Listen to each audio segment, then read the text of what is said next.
Mahilig ka bang kumain ng gulay na pako? Pwes maganda yang ginagawa mo.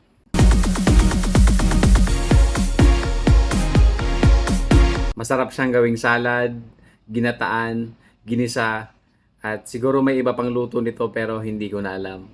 At bukod po sa masarap, marami din po itong nutrients, vitamins and minerals na pwede po nating makuha sa pako. Napapanatili po nito ang maayos na pagdumi. Nakakapagpababa din po ito ng kolesterol sa ating dugo. Nakokontrol din po nito ang pagtaas ng ating blood sugar. Dahil mababa po ito sa calories, kaya natutulungan po tayong ma-maintain ang ating normal weight. Ang pagkain po nito ay nakakabawas din po ng risk ng pagkakaroon ng sakit sa puso. At nababawasan din ang panganib ng pagkakaroon ng cancer. So yun nga, masarap at masustansya ang pako, pero may kasabihan po tayo na anumang pong sobra ay hindi po tama.